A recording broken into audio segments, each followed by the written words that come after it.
Assalamu alaikum, my dear students. How are you? I am hopeful that all of you will be enjoying winter holidays nowadays and you will be busy in your activities.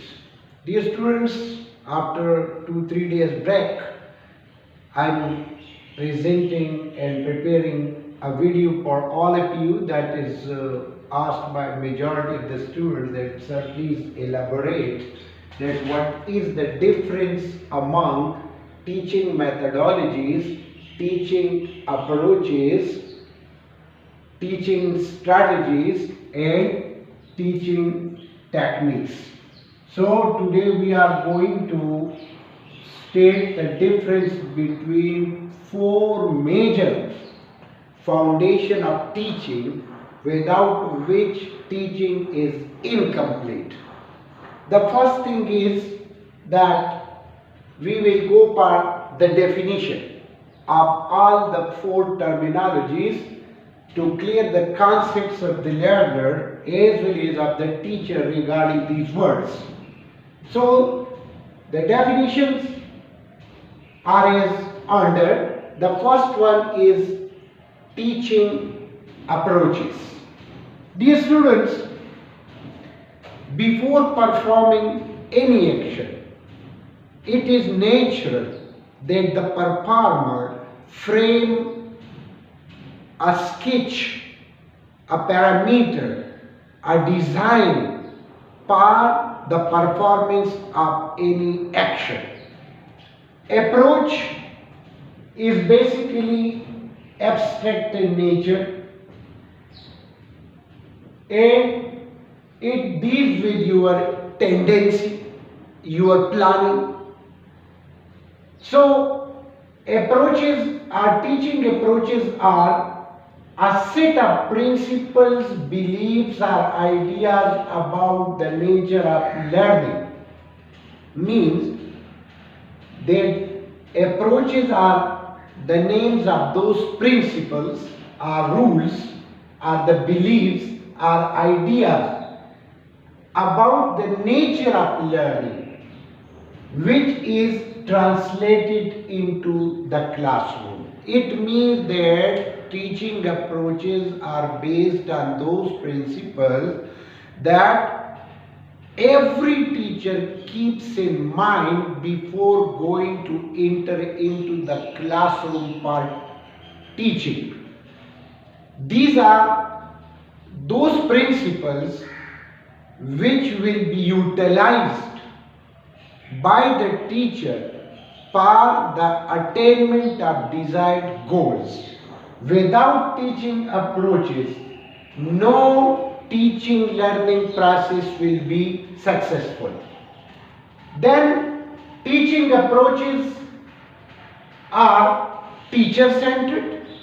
These are means you will devise a plan. You will go for the selection of method, technique before going to launch any activity or any process of learning.